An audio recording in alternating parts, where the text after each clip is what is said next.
आज का प्रश्न है, कार्यालयी भाषा प्रयोग का आश्रय स्पष्ट कीजिए। या कार्यालयी भाषा के रूप में हिंदी की विशेषता पर विचार कीजिए। या आपको ऐसा भी पूछ सकता है कि कार्यालयी की भाषा का क्या अर्थ है। कार्यालयी हिंदी भाषा का विशेषता पर प्रकाश डालें। यह हिंदी भाषा का एक रूप है, प्रयोजनमूलक हिंदी का एक रूप है कार्यालयी भाषा। तो इसके बारे में जानते हैं। यह रांची यूनिवर्सिटी 2004, 2006, 2008, 12, 15, 18, 20 में पूछा गया प्रश्न है।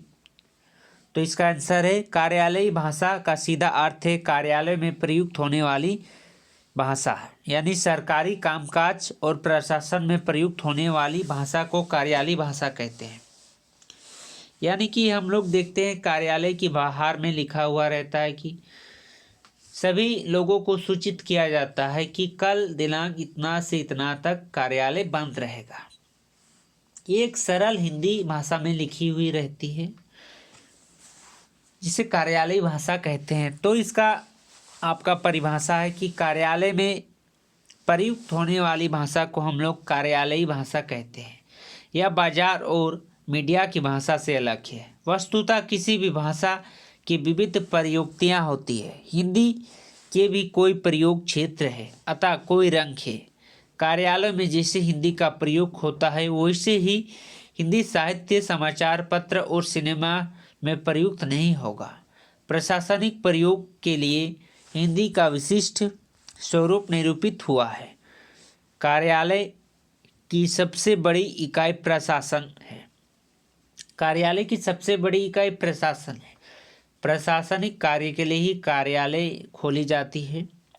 शासकीय कर्मचारी अथवा अधिकारियों द्वारा एक कार्य से एक विभाग से दूसरे कार्यालय या विभाग में पत्र प्रेषण होती है। पत्र के कई रूप है और पत्र के आलेखन के लिए कार्यालयिक भाषा का स्वीकृत रूप ही प्रयुक्त होती है। सरकारी कर्मचारियों से यह अपेक्षा की जाती है कि वो भाषा प्रयुक्त के औपचारिक कार्यालयी रूपों स्वरूप की जानकारी रखें। यानी सरकारी कर्मचारी से अपेक्षा की जाती है कि यह भाषा प्रयुक्त के लिए औपचारिक कार्यालय स्वरूपों की जानकारी रखे। कार्यालय हिंदी में शब्दों की विशिष्ट प्रयोग होती है। यानी कार्यालय हिंदी में शब्दों की विशिष्ट प्रयोग होती है। साधारण शब्द कहे जाते हैं जो कि हर आदमी समझ में आए। भाषा एकार्थी होती है। अभिधा इस भाषा का विशेष गुण है। यथार्थ की संभावनाओं से रहित इस भाषा में अलंकरण का कोई स्थान नहीं होता है। किसी व्यापारिक संस्थान को लाइसेंसी परमिट आदि निर्गत करने के लिए या किसी संस्थान के आवेदन पर विचार के लिए के क्रम में कार्यालयी भाषा का प्रयोग पक्ष ही सामने आते हैं। उल्लेखन की विधि से संबंध कर्मचारियों का परिचय आवश्यक है। कोई प्रकार के सरकारी कार्य प्रयोजनों के लिए भाषा का प्रयोग होता है। इस क्रम में हिंदी का प्रयोजनमूलक कार्यालयी प्रशासनिक स्वरूप उभर कर सामने आती है। जैसे कि ऊपर रखा गया है, कार्यालयी भाषा औपचारिक होती है जिसकी विशिष्ट शैली होती है। अनौपचारिकता अपेक्षित ही नहीं होती। पारिवारिक पत्र में जिस आत्मीयता के दर्शन होते हैं वहाँ अनुपस्थित होती है। यह भाषा सीधे तौर पर मतलब की भाषा ही होती है जो बात संप्रेषित की जाती है। यानी कार्यालय हिंदी सीधे स्वर में संप्रेषित की भाषा होती है। इसका सीधा शुक्ल संप्रेषण इस भाषा का उद्देश्य होता है। यानी कि इसका उद्देश्य सिर्फ लोगों से संप्रेषण, आपस में बात करना ही इसका मुख्य उद्देश्य होता है। कार्यालय हिंदी में कार्यालय में हिंदी के प्रयोग को स्वतंत्रता प्राप्त के बाद बढ़ावा दिया गया, क्योंकि उस समय यह महसूस किया गया है कि स्वाधीन देश कि राजभाषा अंग्रेजी न होकर हिंदी होना चाहिए। सरकारी कार्यालयों में कामकाज की जो पद्धति अपनाई गई है उसका स्वरूप अंग्रेजी शासन व्यवस्था के समान ही रहा। यानी परिणाम यह हुआ कि कार्यालय में हिंदी का प्रयोग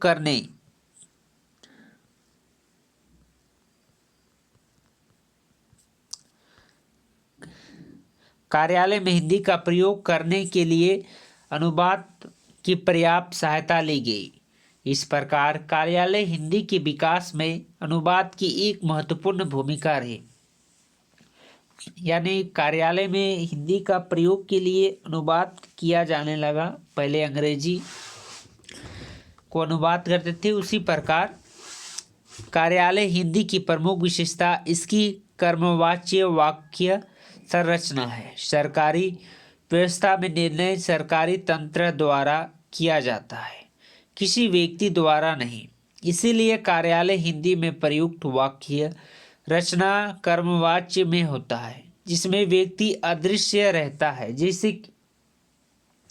जैसे मुझे यह कहने का निर्देश हुआ है, मामला विचाराधीन है, इसे तत्काल लागू किया जाए। सामान्यतः तत्सम और उर्दू शब्द का मेल नहीं होता है, परंतु कार्यालय हिंदी में यह आवश्यक नहीं है। इसमें भिन्न भिन्न स्रोत से प्राप्त शब्दों का प्रयोग किया जा सकता है। जैसे को मसौदा अनुमोदनार्थक पेश प्रस्तुत है। दूसरा, मिसेल पर शीघ्र कार्रवाई की जाए। कार्यालय हिंदी का स्वरूप तकनीकी, लिखित और औपचारिक होती है, जिसमें कार्यालयी संदर्भ की तकनीकी शब्दावली का प्रयोग होता है और इसका व्यवहार औपचारिक प्रयोजनों से लिखित रूप में होता है।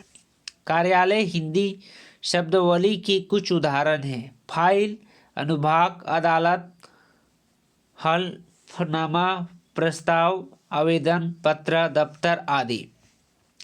कार्यालय हिंदी की भाषा सूचना प्रदान होती है, यानी इसके द्वारा कर्मचारियों और अधिकारियों तथा विभागों के बीच सूचनाओं का आदान प्रदान होता है। कार्यालय हिंदी में अभिधा का प्रयोग होता है, यानी कार्यालय भाषा में एकार्थता का होना आवश्यक है, ताकि विचारों का आदान प्रदान में किसी प्रकार का संदेह की गुंजाइश न हो सके। ये थे कार्यालय हिंदी या कार्यालय की भाषा का क्या अर्थ है, मतलब कार्यालय की भाषा का क्या अर्थ है, उसके बारे में विस्तार से नेक्स्ट में हम लोग जानेंगे कार्यालय की भाषा के प्रकार।